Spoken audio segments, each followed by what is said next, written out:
বিসমিল্লাহির রাহমানির রাহিম। সূরা মুহাম্মদ। আয়াত 18। তারা কি শুধু এর জন্য অপেক্ষা করছে যে কিয়ামত তাদের নিকটে এসে পড়ুক আকস্মিকভাবে? কিয়ামতের লক্ষণসমূহ তো এসেই পড়েছে। কিয়ামত এসে পড়লে তারা উপদেশ গ্রহণ করবে কেমন করে? আয়াতের তাফসীর। তারা কি শুধু এর জন্য অপেক্ষা করছে যে কিয়ামত তাদের নিকট আকস্মিকভাবে এসে পড়ুক? কিয়ামতের লক্ষণসমূহ তো এসেই পড়েছে। 1. অতঃপর কিয়ামত এসে পড়লে তারা উপদেশ গ্রহণ করবে কেমন করে? 2. 1. অর্থাৎ নবী করিম সাল্লাল্লাহু আলাইহি ওয়াসাল্লাম এর নবী হয়ে প্রেরিত হওয়ায় কিয়ামত নিকটবর্তী হওয়ার একটি নিদর্শন।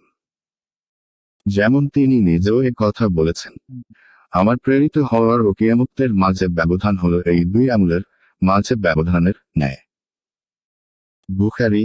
তিনি ইঙ্গিত করে একথা পরিষ্কার করে দিলেন যে, যেভাবে এই আঙ্গুল দুটি পরস্পর মিলে রয়েছে, অনুরূপ আমার ও কিয়ামতের মধ্যেও কোনো ব্যবধান নেই।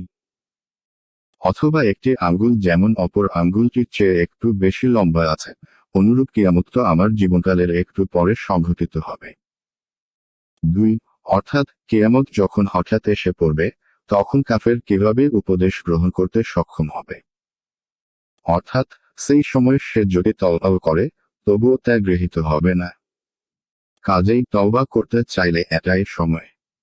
তাছাড়া এমন সময়ও এসে উপস্থিত হতে পারে, যখন তাদের তওবাও ফলপ্রসূ হবে না।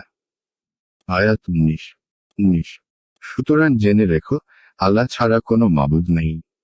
ক্ষমা প্রার্থনা করো তোমার এবং মুমিন নর নারীদের ত্রুটির জন্য। আল্লাহ তোমাদের গতিবিধি এবং অবস্থান সম্বন্ধে সম্যক অবগত আছেন। আয়াতের তাফসীর।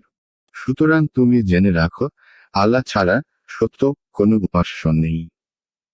1. আর ক্ষমা প্রার্থনা করো তোমার এবং মুমিন নর নারীদের ত্রুটির জন্য। 2. আল্লাহ তোমাদের গতিবিধি এবং অবস্থান ক্ষেত্র সম্বন্ধে সম্যক অবগত আছেন। 3. 1. অর্থাৎ এই বিশ্বাসের উপর অটল ও দৃঢ় থাকো। কেননা এটাই তাওহীদ, একত্ব, আল্লাহর আনুগত্য এবং যাবতীয় কল্যাণের মূল কেন্দ্রবিন্দু। আর এ থেকে বিচ্যুতি অর্থাৎ শিরক ও অবাধ্যতা হল যাবতীয় অকল্যাণের মূল কেন্দ্রবিন্দু। 2.